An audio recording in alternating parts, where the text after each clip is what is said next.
శేషాచలగిరుల శిఖరాన స్వర్ణకాంతులతో వెలుగొందే తిరుమల పుణ్యక్షేత్రం ఎంతో ప్రసిద్ధిగాంచింది. నేడు లక్షలాది భక్తులతో అలరారే ఈ దివ్యధామానికి సుమారు 1000 ఏళ్ల క్రితం ఇంతటి జనసందోహం లేని ఏకాంత వేళల్లో ఓ అసాధారణ భక్తిగాథ రూపుదిద్దుకుంది. ఆ అద్భుతమైన కథలో కథానాయకుడు అనంతాళ్వార్. ఆయన్నే అనంతాచార్యులు అని కూడా అంటారు. జగద్గురువులు శ్రీ రామానుజాచార్యుల వారి ఆదేశంతో ఆ శ్రీనివాసుడి పాదసేవకే తన జీవితాన్ని అంకితం చేసిన మహనీయుడు ఆయన. శ్రీ వైష్ణవ సంప్రదాయం ప్రకారం అనంతాళ్వార్ తన జీవితమంతా స్వామివారి కోసమే అంకితం చేశారు. గుడికి దగ్గరలో చెరువులు తవ్వించడం, స్వామివారి అలంకరణ కోసం పెద్ద పూలతోటను పెంచడం ఆయన దినచర్య. ఆయన ఒక్కడే కాదు, నిండు చూలాలైన తన భార్యతో కలిసి గుడికి దక్షిణంగా ఉన్న ప్రాంతంలో ఒక పూల తోటను, ఒక కోనేరును నిర్మించడానికి అహోరాత్రులు శ్రమించారు. వారి ప్రతి శ్వాస, ప్రతి చెమట చుక్క ఆ వెంకటేశ్వరుడికే అర్పణ. వారిది స్వచ్ఛమైన ప్రేమతో కూడిన సేవ. రోజు ఉదయాన్నే అనంతాళ్వార్ ఆ తోటలో పూసిన పరిమళభరితమైన పూలతో మాలలు కట్టి స్వామివారి మూల విరాట్టును అలంకరించేవారు. అలా అలంకరిస్తూ భగవంతుని స్తోత్రాలు గానం చేసేవారు. ఒకరోజు బాగా మధ్యాహ్నం అయింది. ఎండ తీవ్రంగా ఉంది. వారి నిష్కల్మషమైన భక్తికి ఆనందించిన ఆ శ్రీనివాసుడు తానే స్వయంగా వారి సేవలో పాలు పంచుకోవాలనుకున్నాడు. అనంతాళ్వార్ భార్య పడుతున్న కష్టాన్ని చూడలేక ఆమెకు సహాయం చేయాలనుకున్నాడు. వెంటనే ఒక 12 ఏళ్ల బాలుడు రూపంలో ప్రత్యక్షమయ్యాడు. ఆ బాలుడు అనంతాళ్వార్ భార్య మట్టి తట్టను మోస్తున్న దారిలో ఎదురొచ్చి నవ్వుతూ ఆమె చేతిలోని బరువైన మట్టి తట్టను తాను తీసుకుని అనంతాళ్వార్ చెప్పిన చోట పోసి వస్తుండేవాడు. ఆ తల్లి ఆశ్చర్యపోయినా కాదనలేక భగవంతుడి నామాన్ని స్మరిస్తూ ఆ సహాయాన్ని స్వీకరించింది. ఈ విషయం మెల్లగా అనంతాళ్వార్ చెవిన పడింది. ఎవరో అబ్బాయి వచ్చి సహాయం చేస్తున్నాడని తెలిసింది. ఆయన తాను తవ్వుతున్న గుంతలోంచి పైకి వచ్చి చూసేసరికి ఆ బాలుడు 3వ సారి మట్టి తట్టతో వస్తున్నాడు. అంతే, అనంతాళ్వార్కు ఒక్కసారిగా తీవ్రమైన కోపం వచ్చింది. మేము ఈ పని ఆనంద నిలయుడైన మా స్వామి కోసమే చేస్తున్నాం, నీ సహాయం మాకు అవసరం లేదు అని గట్టిగా అరిచాడు. ఆ బాలుడు భయపడిపోయాడు. అనంతాళ్వార్ తన చేతిలో ఉన్న గడ్డపారను తీసుకున్నాడు. అదొక విచిత్రమైన పరిస్థితి. ఒకవైపు భక్తి, మరోవైపు కోపం. ఆ ఆవేశంలో గడ్డపారతో ఆ బాలుడిని వెంబడించాడు. భయంతో ఆ బాలుడు గుడిలోని గర్భగుడి వైపు పరిగెత్తాడు. ఆగ్రహంతో ఉన్న అనంతాళ్వార్ గడ్డపారను విసిరాడు. అది నేరుగా వెళ్ళి ఆ బాలుడి గడ్డానికి బలంగా తగిలింది. ఒక్కసారిగా అంతా నిశ్శబ్దం, భయంకరమైన నిశ్శబ్దం.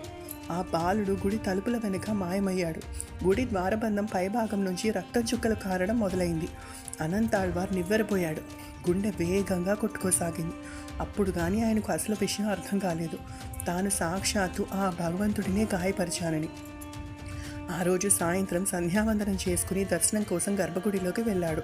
అక్కడ అర్చకులంతా ఆందోళనగా గుమికూడి స్వామివారి విగ్రహం వైపు ఆశ్చర్యంగా చూపిస్తున్నారు. స్వామివారి గడ్డం నుంచి సన్నగా రక్తం ధారగా కారుతోంది. అది చూసిన అనంతాళ్వార్కు ఒళ్ళంతా చల్లబడిపోయింది. ఒక్క క్షణంలో అంతా అర్థమైపోయింది. ఆ బాలుడి రూపం, ఆ ముఖం అంతా ఆ స్వామివారే. తను కొట్టింది సాక్షాత్తు శ్రీ వెంకటేశ్వరునే. సిగ్గుతో, దుఃఖంతో కుమిలిపోతూ అనంతాళ్వార్ స్వామివారి పాదాల ముందు సాష్టాంగ పడిపోయాడు. కన్నీళ్లతో ఆ గుడి నీళ్ళు తడిసిపోయేలా ఏడుస్తూ క్షమించమని ప్రార్థించసాగాడు.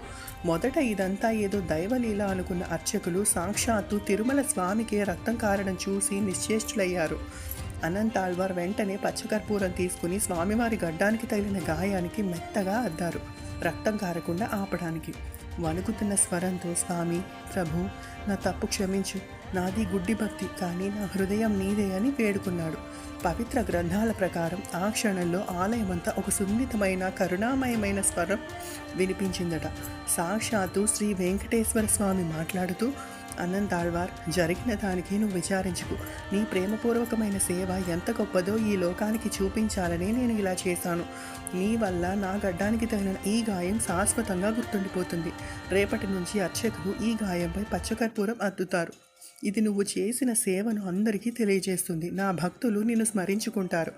ఈ విధంగా నువ్వు చిరంజీవిగా నిలిచిపోతావు అని అన్నాడట. ఆ మాటలతో అనంతాళ్వార్ అపరాధ భావన మాయమై కృతజ్ఞతతో నిండిపోయాడు. స్వామివారి దయకు ఆశ్చర్యపోయిన అనంతాళ్వార్ తన గుడ్డి కోపం కూడా ఒక దైవ సంకల్పంలో భాగమేనని తెలుసుకున్నాడు. ఆయన లేచి చూసేసరికి ఆ గాయం పచ్చకర్పూరంతో కప్పబడి భక్తిపూర్వకమైన సేవతో దాని మంట చల్లారింది. అప్పటి నుంచి నేటి వరకు ఈ గాథ తిరుమల ఆలయ సంప్రదాయంలో భాగమైపోయింది. ప్రతిరోజు అర్చకులు స్వామివారి గడ్డానికి పచ్చకర్పూరం అద్దుతారు. ఆ గాయాన్ని కప్పిపుచ్చడానికి కాదు, దాన్ని గౌరవించడానికి. విగ్రహం గడ్డం మీద ఆ పచ్చని చుక్క స్వామివారి అభయాన్ని, అనంతాళ్వార్ అచంచలమైన విశ్వాసాన్ని భక్తులకు గుర్తు చేస్తూనే ఉంటుంది. అంతేకాదు, ఆలయ ప్రధాన ద్వారం దగ్గర గోడకు వేలాడదీసిన ఆ ఇనుప గడ్డపారను మనం ఇప్పటికీ చూడవచ్చు. అది మౌనంగా ఈ కథ అంతా చెప్తున్నట్టుంటుంది. దాని పక్కన ఒక బోర్డు కూడా పెట్టారు. ఆ బోర్డు మీద అనంతాళ్వార్ వాడిన ఈ గడ్డపార చాలా పవిత్రమైనది. భక్తుడు పొరపాటున తప్పు చేసినా దేవుడి దయ ఉంటే అది కూడా మంచికే దారి తీస్తుంది అని రాసి ఉంటుంది. ఇది చూసిన వాళ్ళకి ఆ కథ గుర్తుకొస్తుంది.